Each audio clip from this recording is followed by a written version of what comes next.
Good evening, everyone. Welcome to the Kickin' Show, the official video podcast of KickingTheTires.net. I'm your show's host, Jerry Jordan, co-host Zach Tanzaretti, all the way up in New Jersey, and Seth Eggert, a little closer to home, Mooresville, North Carolina. How's it going, guys? Going well. Going well. Going into one of my favorite short tracks of Richmond this week, where we came off one of the craziest, most memorable weekends we've seen, at least when it comes to finishes, this past weekend at COTA. Yeah, I was there, obviously, and everybody was saying, oh, Alex Bowman did this. Alex Bowman didn't do anything. He was driving clean. AJ got into Ross Chastain. Ross Chastain got back into AJ. The problem that AJ had was he didn't get into Ross Chastain enough to go on and knock him out of the race. That ticked off Ross. Ross got up to AJ. Ross hits AJ, knocks him out of the way. In the process, that causes him to get into Bowman, who was fixing to go around both of them and run away with the win. That took Bowman out of contention, and Ross steals the victory. So that's the final lap. But getting to that point in and of itself was crazy. Who did both of y'all watch the majority of the race? Yes, I did. Yeah, and really, I think what you're getting to is that it really started pretty much on the restart. I think the restart before, because Reddick had gotten the lead shortly before caution came out, and that really put, Chastain's now, he's in a different line for that restart. We know how crazy turn one gets, but entering the S's, I don't know how he got by Reddick. I thought they were both, we were seeing, back markers cutting the S's there and getting penalized. We saw Briscoe have almost, he had an issue there, but he was okay because he was forced off, and I'm glad NASCAR kind of made room for that. But I was certain that they were going off the track, but Chastain cleared him, and he got the lead, and there was one more restart, and he was all looking fine. He had a big enough gap. I'm like, Chastain's been running one of the best races of his career. I think we've been saying that like 3 times this year already. He's got like two second places before and like 2 seconds and a third before the first. He's seriously on one of the best runs we've seen. We know Larson had 3 straight wins, last year, but when it comes to like someone outside of a big team, this is one of the most impressive runs we've seen in many, many years. He was looking good up until turn 12, when he kind of took it a little conservative. I think he said he was locking up the left front into that corner, and he's like, I'm not giving this one away. So he kind of backed it up a bit. AJ just cleaned right through there, ran it perfect. And I think AJ did something similar in the Xfinity race, where he kind of let the top 2 kind of get into each other and kind of watch their mirrors, and he just drifted on by. This time it was a little different. He had to get into him. Chastain kind of pulled a little bit, kind of a block. He kind of just ran that one corner as kind of like a double left-hander, and instead of drifting wide like they usually do, he kind of cut it in the inside, and AJ just punted him right off. And you said, Jerry, like he had to freaking take off, and I'm sure he's like, he had never run through that carousel quicker, and perhaps that ended up hurting him because he ran it too hard. And Bowman was coming through, and Ross was there, and I thought for sure Bowman was going to win it, and we were going to hear Kyle Busch say again that he backed into, he backed into one, and it wasn't backing in. He ran it perfect, but I thought for sure he was going to clear them too, and they were going to wreck each other, and Bowman was going to win again. But no, Bowman did a great job through the carousel, but just not good enough. And when Ross got into AJ got up into him, and they were both out of it. But it was just that's that type of racing that just makes you feel so just fulfilled. Like you're thrilled that you got to see like true, honorable, like that's the type of racing that every driver wants to be a part of. If they can't go out and win and lead every single lap from pole, that's how a real racer wants to win. Or a real driver, a racer wants to win it that way, where it's literally the competition is too close. It takes driving and it takes grit. If someone gets into you, you're like, I'm going to get back at you. And I'm sure they had a lot of fun. And they were both on Race Hub, Allmendinger and Chastain, and they were laughing about it. They had some conversations, and AJ's always in the middle of finishes like this. If you go back a couple years, he did the same thing with Cindric at Watkins Glen in the Xfinity race. Marcus Ambrose in 2014 to get his first Cup win. Like, he's always one of those hard-nosed racers who isn't afraid to make contact, and he's one of the greatest road course racers to ever do the craft in stock cars. So for Ross to go out there and beat him like that, I mean, that if it wasn't a big enough win already to beat him, that had to be a feather in his cap for sure. I got it real quick before I get to Seth. I want to ask you that race. I missed it. So were they cool with each other? Because Ross said that he feels like Allmendinger owes him one now. That's to be said. That's to be said like right away. But yeah, I would say that they're okay with it. I mean, they're not going to forget about it. But I mean, AJ knows exactly what he did and why he did it. He set himself up for getting the same exact contact, 2 corners later. And it was funny. I did a speed down memory lane with him last year. Oddly enough, the day before he won the Indy Road Course, so his second Cup win, but we were watching his Watkins Glen win from 2014. And on the last lap, over 2 laps to go, Ambrose got into the back of him going into the carousel. And he told me, it's like, yeah, that was it. When he got into me, it was gloves off. This is, now we're going to really start racing hard here. And going down the back stretch, he ended up doing him and kind of helped him win. So he just knows that's how you have to get it done. And as I said, they were laughing about it. You can go and watch the interview. It was a good idea from Fox to get him. AJ wasn't in the studio, but they got to talk, and it was good entertainment. But I think they're okay. That's just the type of races that they are. Seth, on the restarts, there were several there at the end. Did you notice that AJ was trying to get into the back of Ross every single time they went, through turns 1 and going into the S's there? I mean, it seemed like AJ was going to battle for that win all the way to the final lap. It did, and on top of that, you also had the fact that every time Ross fell behind, there was turn 1 on the restart, turn 12, turn 15. It was like he got shot out of a cannon to get back into the lead.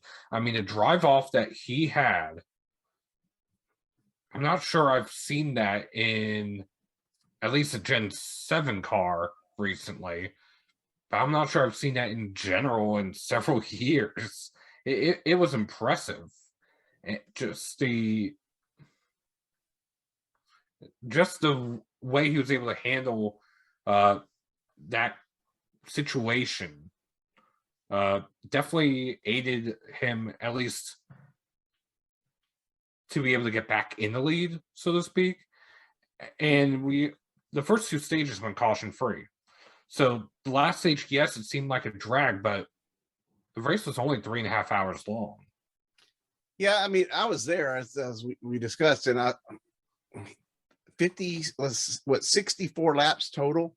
So it's not a lot of laps around there. Of course, it's a 3-point-something mile 20-turn road course.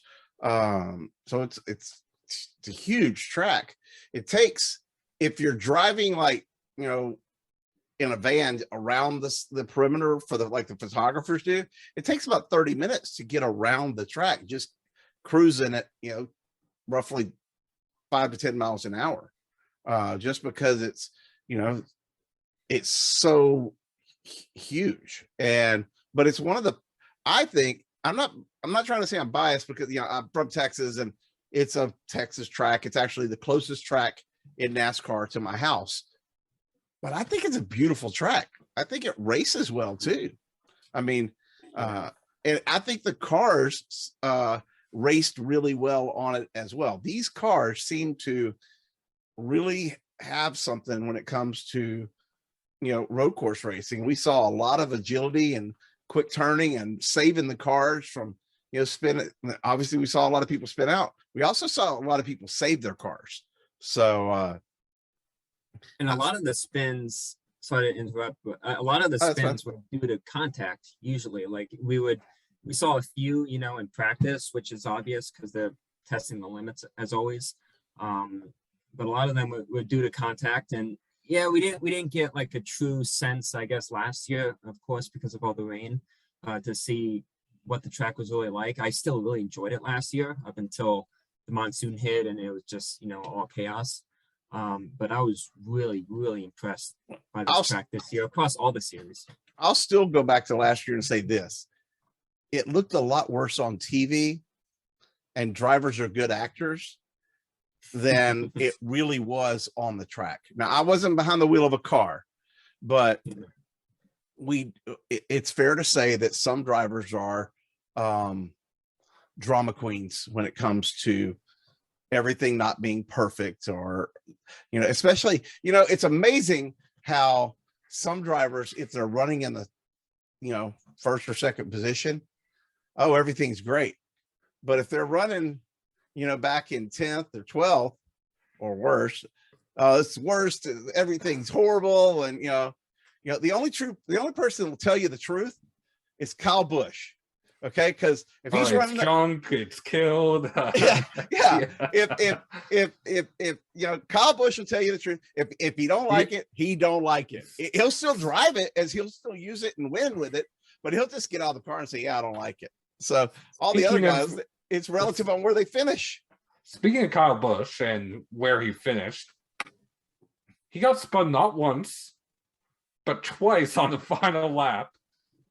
First by Chase Elliott, then by Harrison Burton. Was there contact with those? The first one, no. The second one, yes. Was that? Okay. Yeah. And he dropped from 5th to 13th to 28th. Yeah. So here's my problem.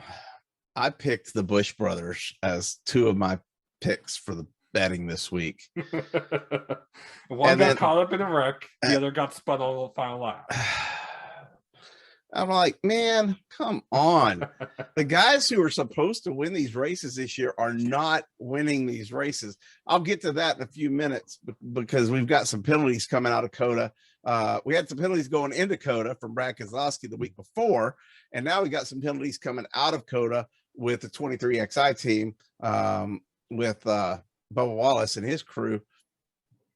Basically, they lost a tire and a wheel, and Booty Barker and a couple other guys on the crew are gone for four weeks. So, and going in at least for this week is Dave Rogers. Well, Dave's a great guy. Dave's awesome. So maybe I'll call Dave up and see if I can get his thoughts on subbing in as crew chief. But here's the thing.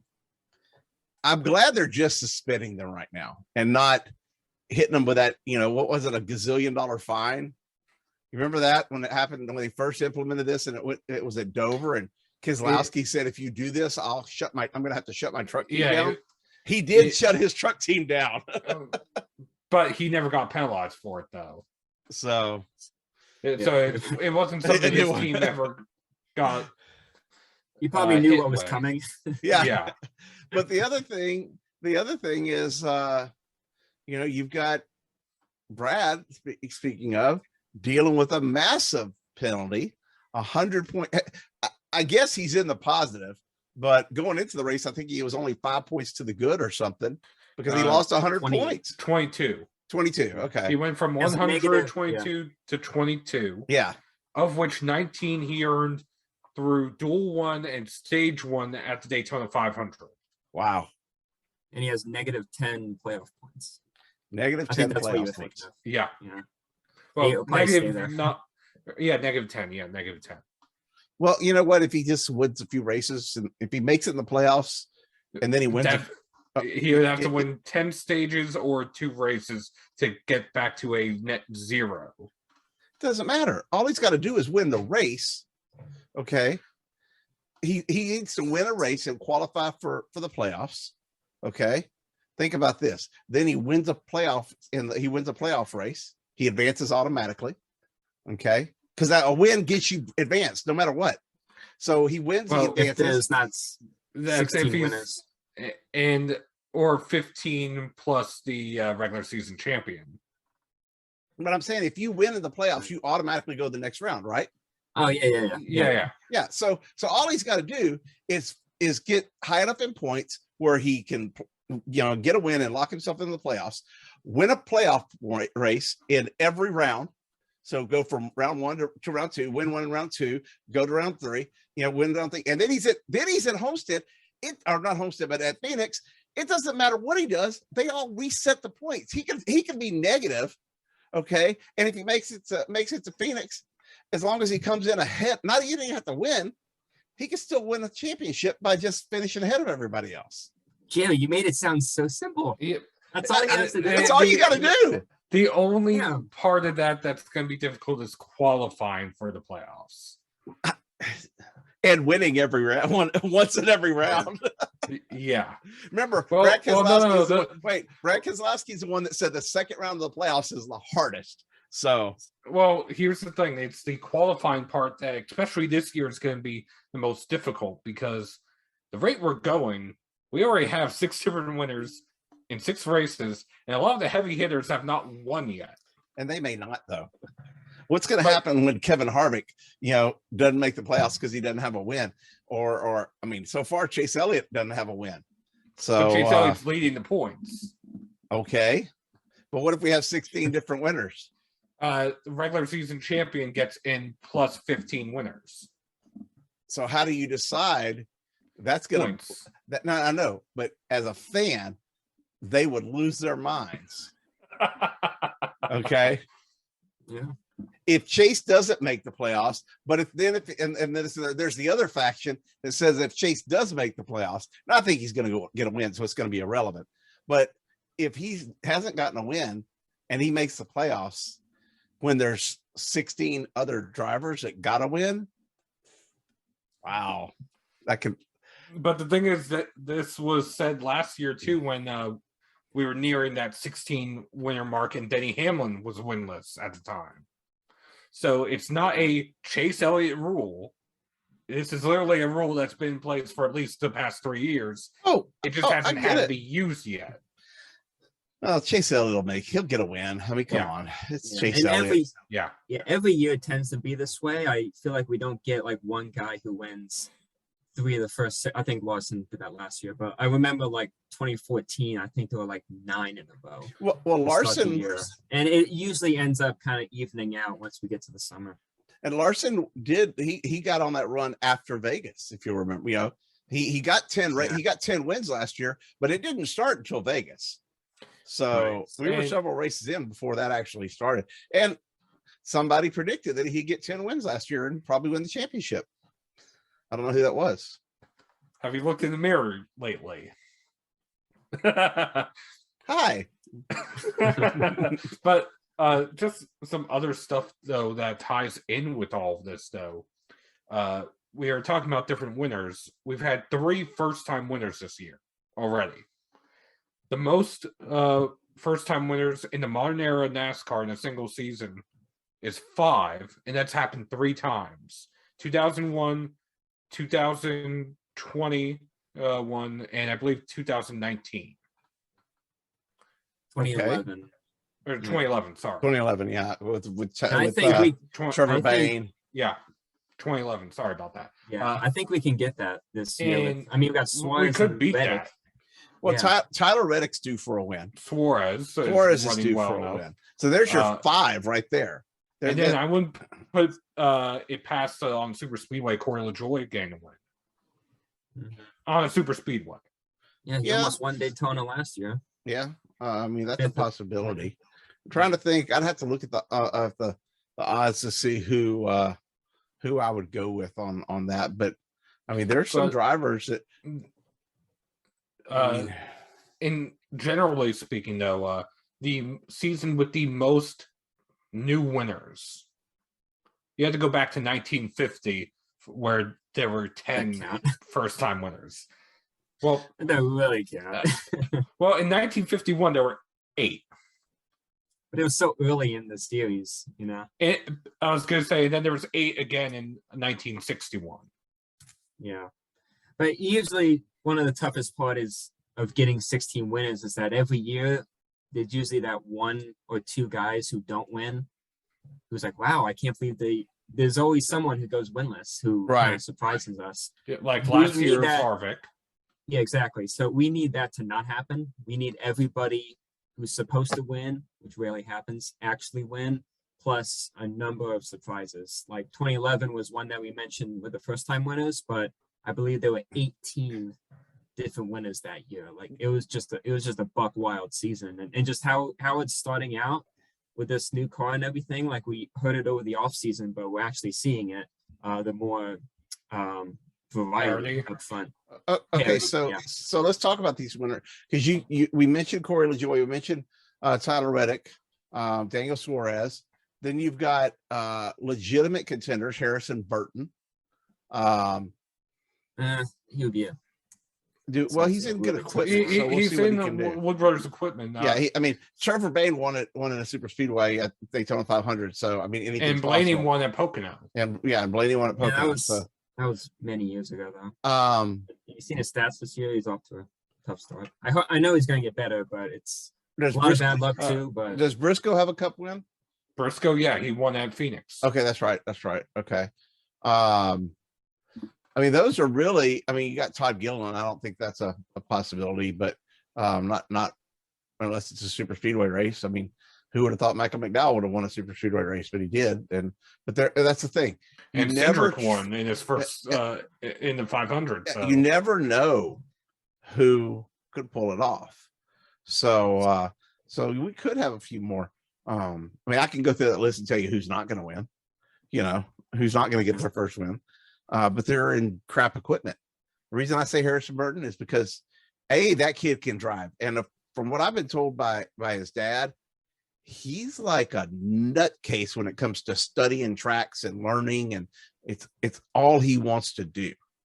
I'm sure Harrison goes out and has fun, but I've been told he just is. He watches film, he studies tracks, he just wants to learn and do well, and good for him. He's got a great work ethic.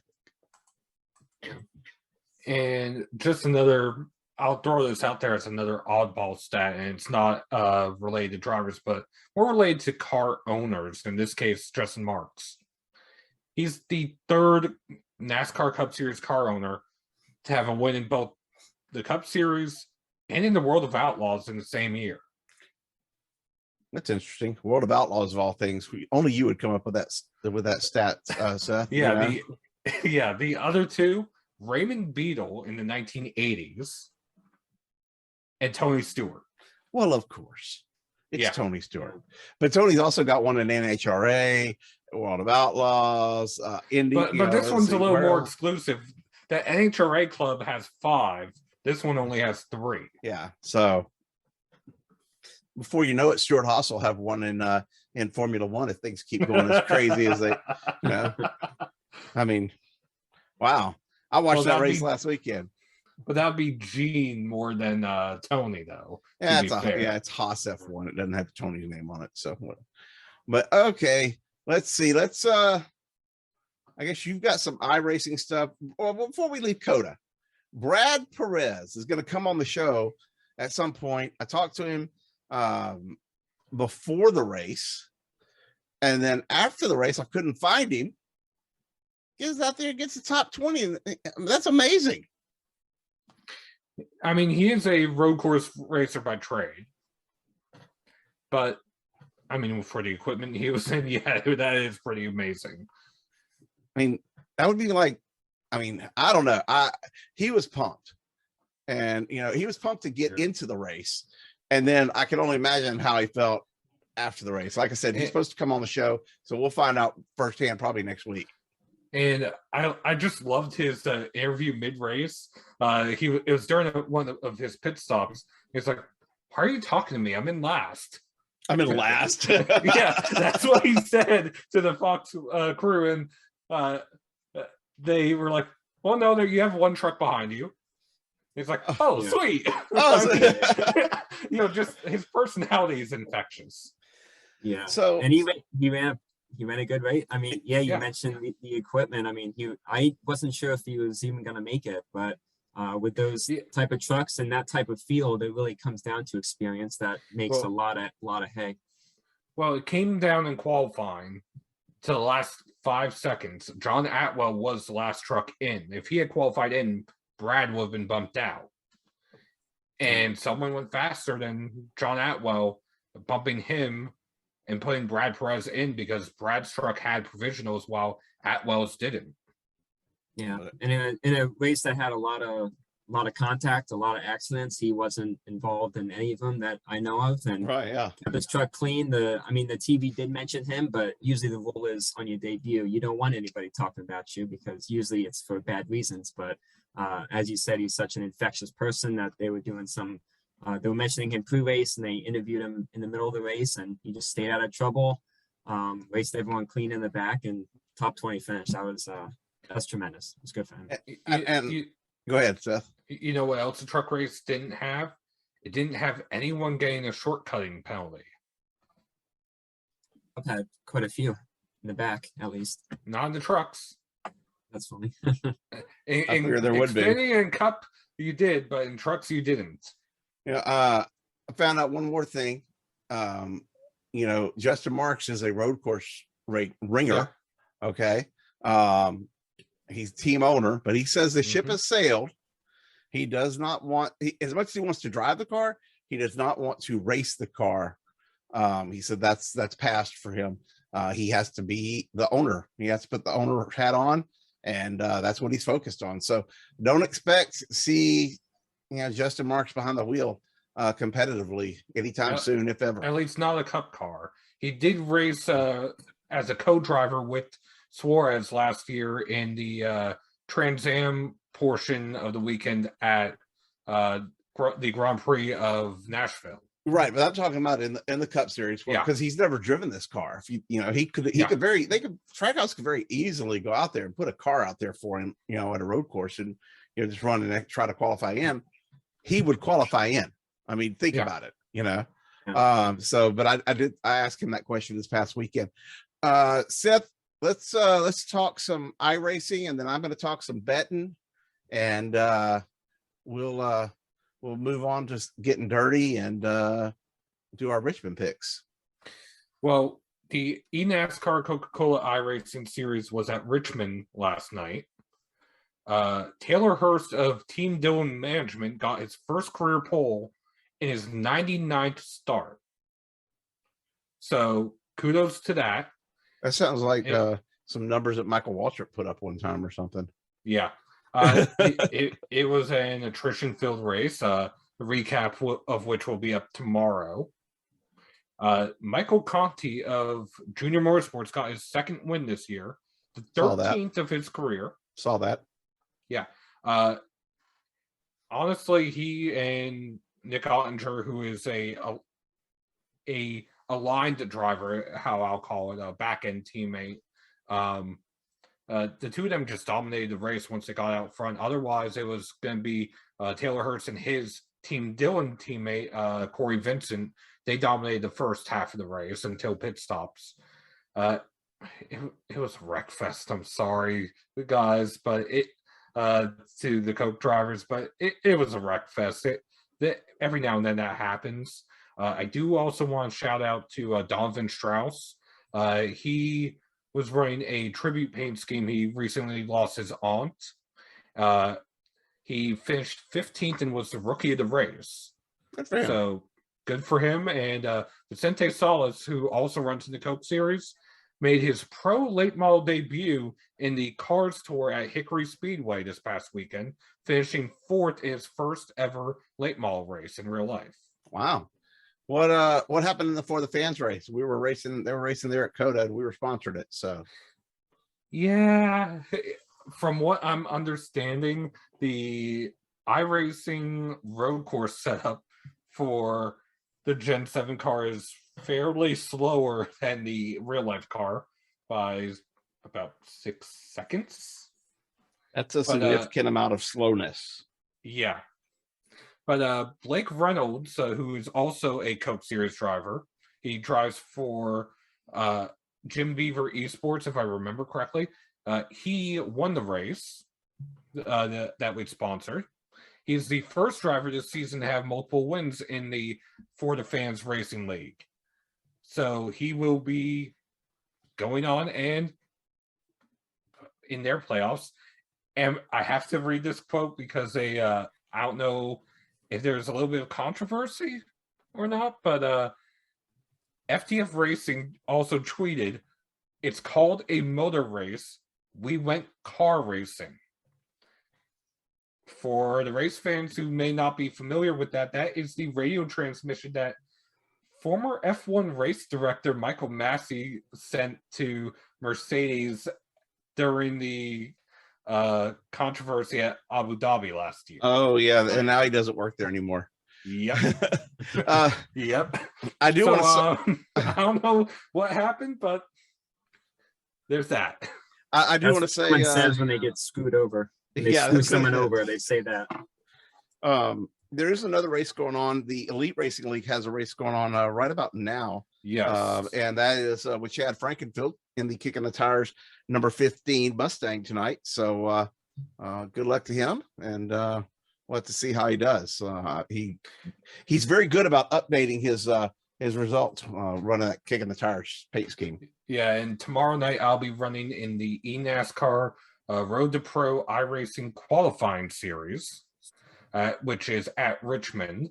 Right now, the set feels pretty good. It rotates very well. Corner entrance, corner, the center corner, a little too well on corner exit, but I think we figured out what to do to fix it.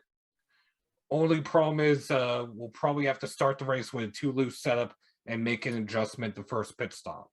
Well, here's my advice to you, and I got this advice from a NASCAR driver several years ago about racing at Richmond. Don't try to get out there and race up front for the lead at the beginning of the race. It will do you no good because you will end up last. So just take it slow and steady and let the chaos break out and avoid it, and you'll be there at the end. So it'd be cool to see you up there at the front at the end of the race. Yeah. One interesting note I do want to make, the next Coke Series race is going to be the first Coke Series race on dirt. They're going to be running at Bristol Dirt. Meanwhile, Road to Pro goes to Bristol the same weekend, but we're going to be on the concrete Bristol. Okay, interesting. So 2 short tracks in a row. Pray for my skill rating. You'll be fine. You'll be fine. Don't worry.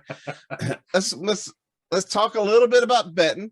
My picks have been on the money, 100% on the money. They just haven't been paying off. I've come up with the guys that, this past weekend I said Kurt Busch and Kyle Busch. Kyle Busch for a favorite, Kurt Busch for a long shot. That didn't work out. Kurt got wrecked. Kyle got spun like 27 times. And even though he fights back, he's snake bit. So don't look for me to pick Kyle Busch this weekend going into Richmond. But that's why it's so hard. Anything can happen. I say this every week. It's why it's so hard to pick, a winner in NASCAR, regardless of betting odds or anything. There's so much luck that goes into it. Zach, you and I were talking about before the race, and Chase Elliott is the favorite this weekend. Kyle Larson is almost the favorite, depending on which betting sportsbook or what sportsbook you're looking at. The odds makers have either Chase and Kyle tied again, or using the WinBet sportsbook, the Win Casino WinBet app and sportsbook. They have Chase Elliott at plus 850 or 8.5 to 1. And they have Kyle Larson at plus 1,000 or 10 to 1. So, it doesn't really matter when you're talking about those numbers. Both of those guys can get out there and win. I'm thinking it's going to be something different this weekend. I'm hoping that I can, pull one off and kind of get one out of, get a book a winner, so to speak. So I'm gonna make my betting pick the same pick that I use for the fantasy that we do. So I won't say what it's going to be until later in the show. Additionally, because you don't want us. I don't want you to know who it is. Exactly. I'm not stupid. So on Thursday, I was, or will be, on the Bet to Win podcast with Joe Fan, who is an odds maker. He's part of the odds maker group, but he's the host of the Bet to Win podcast for the Win Casino, and I'm going to be on the show. They're going to bring me on. We're going to talk some NASCAR ahead of Richmond, and hopefully some of those guys. I've also got an interview with one of their actual odds makers, and hopefully they can give me some advice. Where am I going wrong? Why am I all of a sudden, when I can pick a winner, nearly every other race last year, I can't do it at all this year? So I'm looking for some help, and maybe the folks at WinBet can give that to us here at Kicking the Tires. Yeah, it's tough to pick winners. I mean, like, I got like a little list of names here. We're gonna do the pick soon, but I mean, I've picked some guys this year. They just go out and run 15th. Like, they're just not even that good. And like, I had Bell this past weekend, and who was running decent, but he ended up on pit road with the hood up with 20 laps to go or so, and I thought he was done. No power steering. Yeah, and then he ends up coming back and he avoids the Allmendinger spin and he gets third. So I mean, you go from thinking the day's over to, and even before that, like if you I think both you guys are in the Finks lead, which is that the pick three, right? Yeah. Guys. When Cindric spun, I forget what turn it was. He spins, comes across the track. He's my one pick, Cindric, and he almost hits Briscoe, my second pick, and Bell. All three of my picks almost crashed together. It's just dude, you can't see that coming. No, you can't.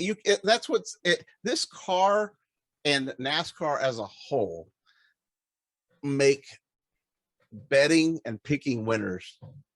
I mean, it's a tough game. It is truly a tough game. And my background is in pool. Y'all know that, pool and billiards, you're playing 9-ball and stuff. And you think about this, I think betting on NASCAR is harder than using a round ball, hitting it with a round tip and knocking it into another round ball and putting it into a hole this big. I think pool is easier than betting a winner on the NASCAR track, because it has been a rough season. I've never gone this many races in a row without booking a winner. Yeah, when I play pool, I get a decent amount of balls in the hole. I think one game I did like 4 straight. It was like bam, bam, bam, bam, bam. I've never picked 4 straight winners my whole life. Your whole life. There you go. Yeah. So yeah, I've broken run many racks in my career playing pool, but I would just be happy right now with booking one winner on a NASCAR, even if it was a truck race. I mean, I'm not even my fantasy guys aren't even hardly winning. So I mean, it's just nothing I can do. Nothing I can do this year. Yeah, I'm doing good in Xfinity. I think I have 3 winners this year, but the other series has been a little hit. I think I only have 1 in Cup. Well, let's talk real quick. It's in 2 weeks. Stuart Friesen announced that his wife is going to run roadblock is going to race in the dirt race at Bristol in the truck series. I said it. I know it, Seth. It's okay. I saw you look off. But I mean, is she really competing? Jessica, well, at least last year at Bristol, she had competitive practice times. Right. She didn't get to race because of the rain. Right. So I want to see what she can do at Bristol. At Knoxville last year, and she's going to run Knoxville again as well. Knoxville, like the Coke Series at Richmond, was a wreck fest. So, and she was involved in a couple of them, if I recall. Yes, but I forget how many she was wrecked in and how many she wrecked in. Okay. So to be fair, it'll be interesting to see. Look, I think it's cool that husband and wife team are going to race, but it's not like Kyle and Kurt, who they're not going to try to help each other out. I mean, they do a little bit, but I mean, husband and wife, Well, it's not the first husband-wife duo to race in NASCAR. You had Elton Sawyer and Patty Moyes years ago in the Busch Series. True. But here's And the you've thing. had other family, besides brothers like Kyle and Kurt. You had Mike and Chrissy Wallace race years ago. But look, And, okay, let me explain. No, you gotta understand. Okay. Husband Okay. and wife is a different dynamic. You gotta go home and sleep in the same bed as that person. Okay. Okay. That person is either A, gonna cook your food or eat your food. One of the two, whoever's got kitchen duty that night. Okay. That's a dangerous thing. If you're Stuart Friesen, you can't win. Okay. Because if you're ahead of your wife on the last lap, or if you beat her, she's going to talk trash to you forever. If she's ahead of you on the last lap and you wreck her to get the win, you're toast. Okay. So God bless him, but I would never, ever, ever try that. Yeah, Well, I mean, we see certain type of racing with teammates. Like, hey, you don't want to hit a teammate, you're gonna hear about it on Monday. We got, Denny Hamlin out there. He's gonna take it a little easy on Kurt and Bubba will probably take a little easy on him. But they want to beat each other bad. But you hit it for sure. Like, they have to handle it on Monday, and you want your colleagues to be happy with you, but you can always go home to your dog and your girlfriend, and that's where things are happy. Yeah. For him, it wouldn't well, be- If you Well, wreck your wife on the track, it ain't gonna be happy at home, brother. Sorry. Well, here's another one, which I'll pose this one to you. Over in Arca West, granted, it didn't work out this past weekend due to some late scheduling, but Sarah Burgess entered and almost became the first mother-daughter with her daughter Bridget Burgess to compete in the same ARCA race. Well, Bridget got a decent finish on that, Yeah. but her mom couldn't start because she didn't have a crew chief. Am I correct? Because Bridget wouldn't have had a crew chief. Well, why didn't they just go get someone from the stands and say, "You're my crew chief"? Well, It doesn't take much. here's skill. the thing. Here's the thing. Sarah ran 4 laps, enough to at least get her ARCA license, Right. and the two of them will run in the second Irwindale race later this year. Okay, but I'm just saying, if Yeah. we're talking about ARCA West, Yeah. it's not like a Roddy Childers type crew chief situation here. Go get some tire changer or somebody in the garage, and have them sit on the box for you. I mean, for the love of God, Morgan Shepherd has had some crazy looking crew members out there, and he goes out there and does pretty well. Didn't he serve as his own jackman in a race one time? Probably. I don't know. I mean, It was a truck race. I know that much. I don't know, but I'm just saying I remember old school NASCAR stuff where there was some craziness like that. Guys were, fans that pitted a car, just find somebody, how much, I mean, you need a spotter. In something like that, you got to have a spotter no matter what. I think that's a safety issue. So you got a spotter, somebody can do that. That's not an easy job. You need a crew chief. Okay. What are they going to tell you? I mean, just put some tires on the car. I mean, in an ARCA West race where you're not going to win, where you're going out there just to make the stat book and to get, to run some laps. Maybe I'm off base, and maybe, Sarah will call me, and her mom will call me and say, you're wrong. We're going out there to win. Well, but I love Sarah. I actually met her, by the way. I'm sorry, Bridget. Yeah, I met Bridget when I was out there a couple years ago, when I was out there for one of the races at Fontana. So, and we went over to race and watch the races at Irwindale. So I don't know. It's interesting, but it's still not the same. Mother-daughter racing is still not the same as husband-wife racing. That's got bad recipe written all over it. Well, what I was going to say is, and hear me out on this, mother-daughter racing with dad being the car owner between the two. Well, dad better get somebody's going to have to pay the bill. That's the part that I don't know who loses in that situation. It depends on where they're running in the race.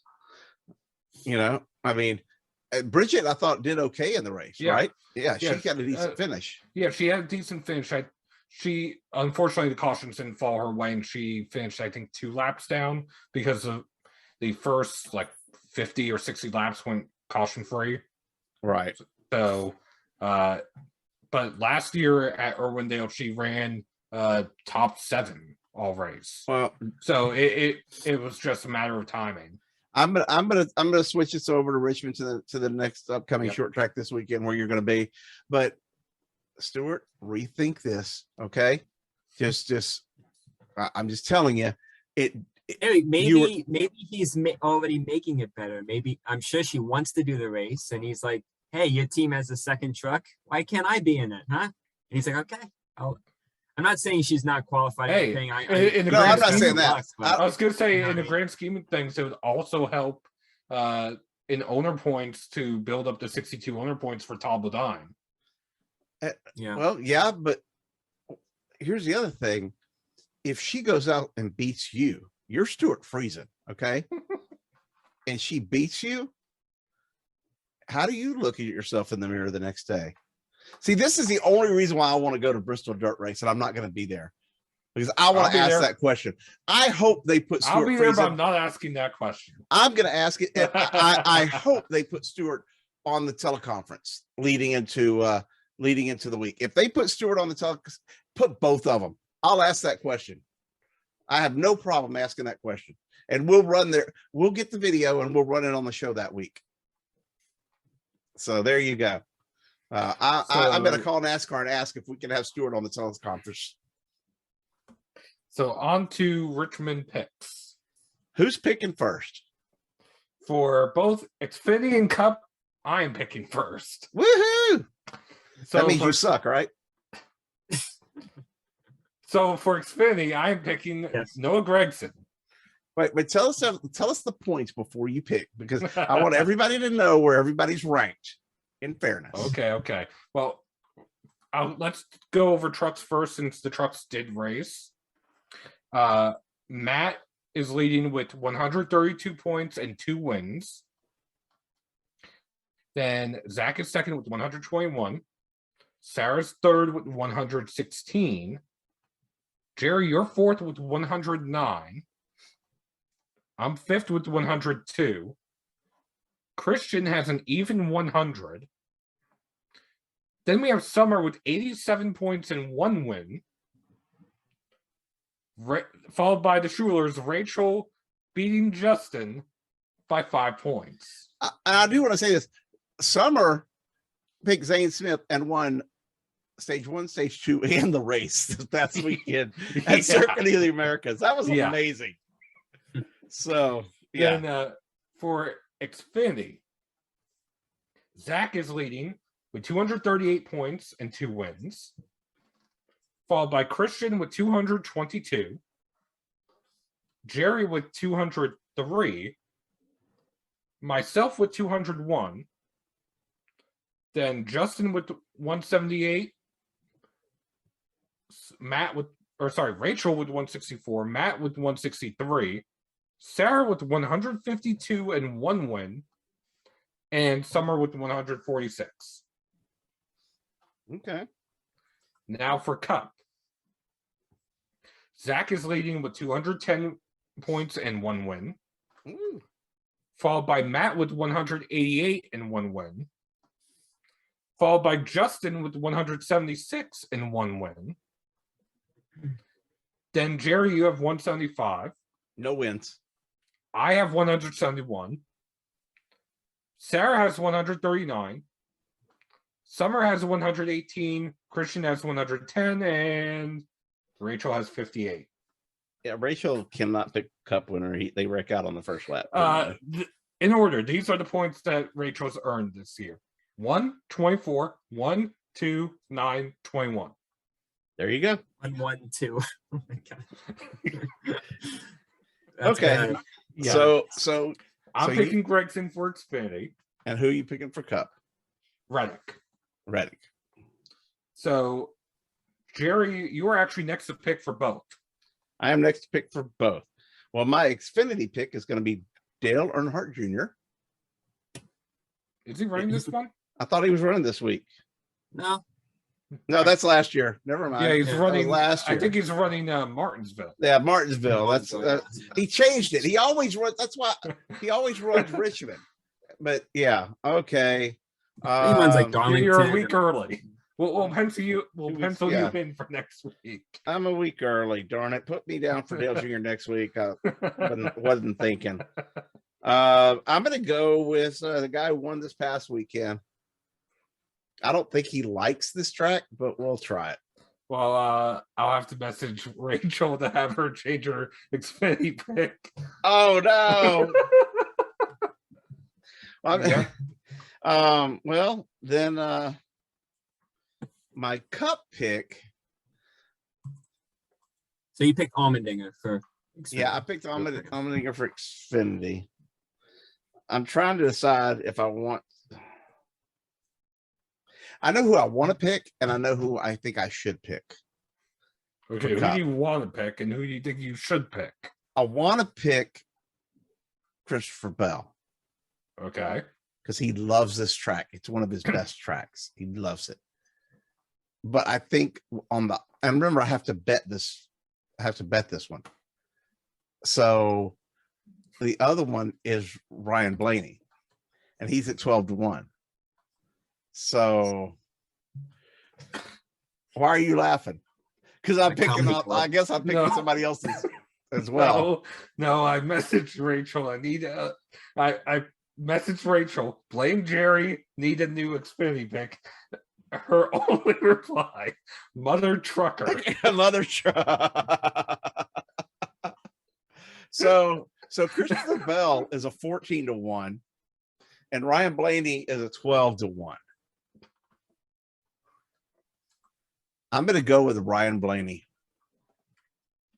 and that is going to be my betting column pick of the week for my favorite driver, my favorite odds driver. I'm going to go with Ryan Blaney this week. So you'll get it here before you even read it in the column that comes out this weekend. And there's no trucks, so we're all good. And Zach.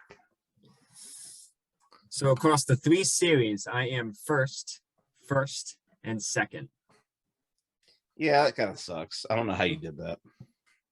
Just had to let that sit out for a minute. Okay. So I think you're cheating. I think I'm cheating. You see LeBay drop out of the race? I wish I was cheating. With Xfinity, John Hunter Nemechek was in the 18. Even if he was with Sam Hunt, he'd be a good pick. So with him in that car, thank you. You're taking Nemechek? Yes. Okay, so I'll tell Rachel not to pick him. Yep. Sorry, Rachel. Get on the show. She won't. She won't. I begged her last week. Why not? She's She'll probably shy. do better. Yeah. Just come on for 2 seconds. So just to recap the conversation I'm having with Rachel, after she put Mother Trucker, she asked if anyone took Noah, which I did. And she laughed at that and then asked who's in the 18. I just put John Hunter Nemechek. Zach just picked him. I haven't done the response yet. She would get her pick every show. Yeah, every show.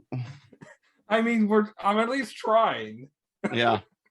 She can come on and not and even no, have we her did not video on. script this. We did not script this. This is just how it's happening tonight. Wow. Literally, Rachel can't win. So, okay, what else? What's your cup? What's your cup? Cup pick. Yeah, I'll join the bandwagon and pick Ross Chastain. That's the best team in this. That one car is the best car right now in the sport, and he's absolutely killing it. And I remember he nearly won an Xfinity race here back with Ganassi. So yeah, go with Ross. So who is Summer picking for Xfinity? Yes, Summer is going to pick. Man, there's 2 here. Josh Berry. Okay, and then based on the order of picks, Sarah would be next. Gregson's been taken. John Hunter Nemechek's been taken. So she's getting Justin Allgaier. Okay. What about Cup? In Cup, And did Justin send you anything? no, he Or did Matt or anybody? Nope. Okay. I'm just drawing a blank. Here we go. I can tell you who Summer's pick's going to be. Okay, who's Summer's pick going to be? Christopher Bell. Okay, so she gets Bell and Barry. let's see. Yeah, Barry and well, Barry I'm and saying Bell. for Cup. Barry and Bell. Let's see. For Cup, Chastain has already been picked, so Sarah's not getting him. So she gets Chase Elliott. Okay. And I do have Rachel's Cup pick at least. She's getting Truex. So at least she's getting her first pick for Cup. Well, there you go. Now, here's my question, since we've all picked. How did no one pick Hamlin? There's too many good picks. Crazy. I don't think, did anybody pick Well, a Gibbs car? Rachel. Who'd she pick? Truex. Truex. UX, yeah. Well, Like still Kyle Busch out there, and well, to be fair, Toyota in general, it's just been off. I mean, I know I said last week on the show, but the last win for Toyota in Cup was Bubba at Talladega. It was last year. Yeah. they only have 2 top 5s.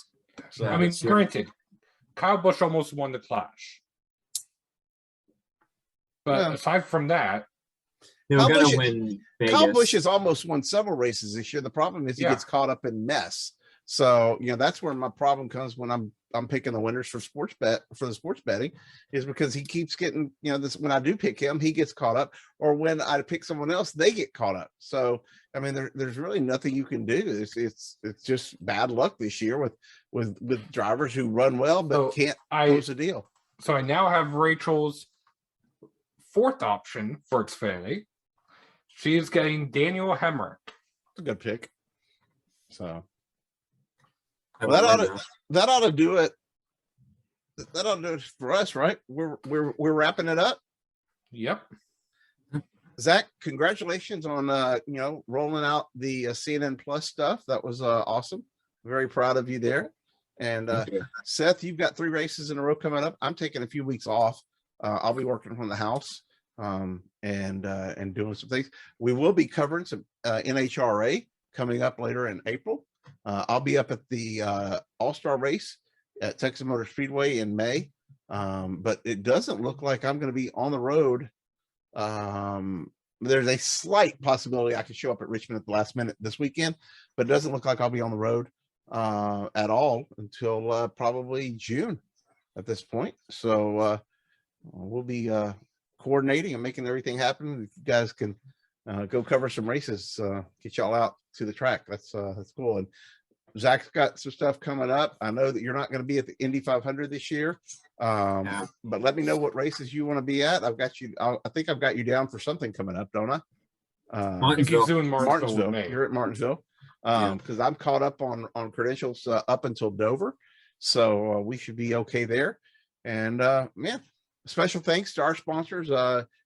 Mike D's barbecue sauce behind me is still one of the best barbecue sauces I've ever tasted. I was out at the fan zone at Circuit of the Americas this weekend, and we had the pit boss people out there, and it was really, really, really good. Saw some barbecue competition, different things. So we love our, I'm from Texas, so we love our barbecue. We love our, Mike D's, love our pit boss grills. We got Universal Quinn and Bullion as well. And, tomorrow, don't forget, I'll be on the Bet to Win Sportsbook show, talking about NASCAR coming up this weekend. You guys take care. We appreciate everyone tuning in. Follow us on social media at kickingthetires.net. And that'll do it, right? Anybody got anything else y'all want to say? perspective. I don't think so. Let's go racing. Awesome. You Short guys, track swing. thanks everybody for being fans. We will see you guys next week.